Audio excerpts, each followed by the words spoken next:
নমস্কার বন্ধুরা, সোমাদি রান্নাঘরে সবাইকে স্বাগত। আশা করছি আপনারা সবাই খুব ভালো আছেন।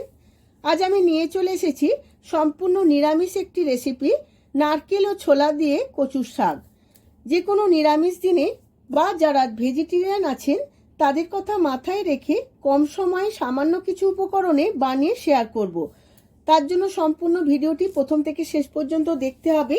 আমার চ্যানেলের নতুন বন্ধু হলে চ্যানেলটিকে সাবস্ক্রাইব করে পাশে থাকা বেল আইকনটি প্রেস করে রাখবেন, যাতে আমার সমস্ত রান্নার নোটিফিকেশান আপনারা সবার আগে দেখতে পান। আর ফেসবুক বন্ধুদের কাছে অনুরোধ পেজটিকে ফলো করার জন্য। চলুন দেখে নেওয়া যাক রেসিপি। এখানে আমি 500 গ্রাম কচুর শাক নিয়ে নিয়েছি। কচুর শাকের গা থেকে আঁশগুলো ছাড়িয়ে নিয়ে খুব ভালো করে ধুয়ে নিয়েছি। এখন সেদ্ধ করার জন্য কড়ার মধ্যে জল গরম বসিয়ে দিয়েছিলাম। জলের মধ্যে অল্প একটু নুন দিয়ে দিয়েছি।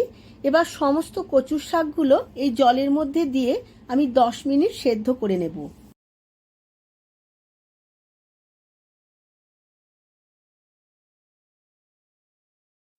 কচুর শাকগুলো খুব ভালো করে সেদ্ধ হয়ে গেছে। এবার জলটা ঝেড়ে নেব। তার জন্য আমি একটা ছাঁকনির মধ্যে সমস্ত কচুর শাকগুলো ঢেলে নিয়েছি। এবার চেপে চেপে এইভাবে জলটা ঝেড়ে নিতে হবে, যাতে কোনোভাবে জল না থাকে কচুর শাকের মধ্যে।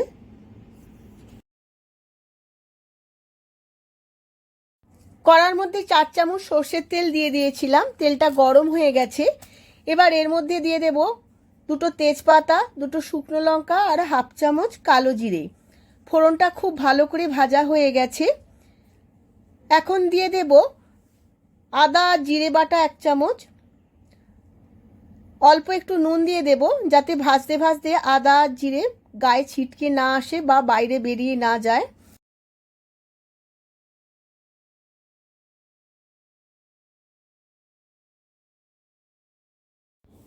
আদা জিরে খুব ভালো করে ভাজা হয়ে গেছে, তেলটাও ছেড়ে এসেছে। এবার এর মধ্যে অল্প একটু জল দিয়ে দিয়েছি। এবার কিছু রেগুলার মশলা দিয়ে দেব। তার মধ্যে হলুদ গুঁড়ো হাফ চামচ আর দেব ধনে গুঁড়ো 1 চামচ। সমস্ত মশলাটা আবারও একবার খুব ভালো করে কষিয়ে নেব।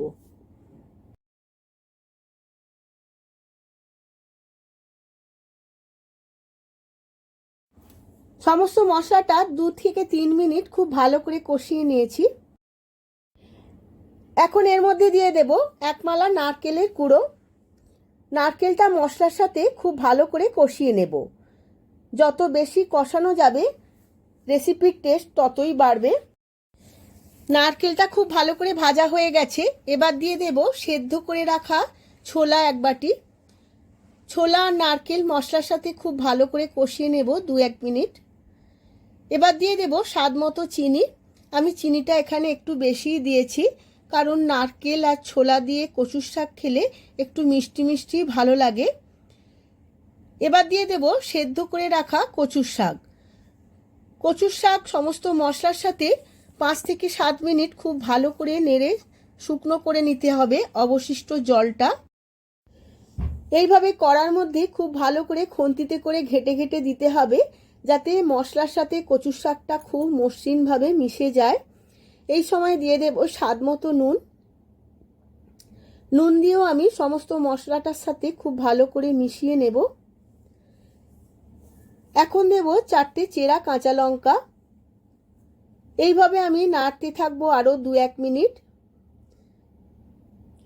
এখন দিয়ে দেব সাদা সর্ষে আর কালো সর্ষে বাটা 2 চামচ। সমস্ত কিছু আবারও খুব ভালোভাবে মিশিয়ে নেব। এইভাবে আরও 2-1 মিনিট রান্না করে নিতে হবে। 5-7 মিনিট রান্না করে নেওয়ার ফলে কচুর শাকটা অনেকটাই শুকিয়ে গেছে। আমার একদম রেডি হয়ে গেছে কচুর শাকটা। এবার গ্যাসের ফ্লেমটা অফ করে দিয়ে আমি সার্ভ করে নেব। আমি সার্ভ করে নিয়েছি নারকেল ও ছোলা দিয়ে কচুর শাক। দারুণ খেতে হয়। আপনারাও আমার মতো করে একবার বাড়িতে বানিয়ে ফেলুন। আর কেমন হয়েছে আমার কমেন্ট বক্সে কমেন্ট করে জানাতে কিন্তু ভুলবেন না। ভিডিওটা যদি ভালো লেগে থাকে ভিডিওটিতে প্রচুর প্রচুর লাইক ও শেয়ার করবেন। আজ তাহলে আসি, আবার দেখা হবে পরবর্তী ভিডিওতে আবার নতুন কোনো রেসিপি নিয়ে। ধন্যবাদ।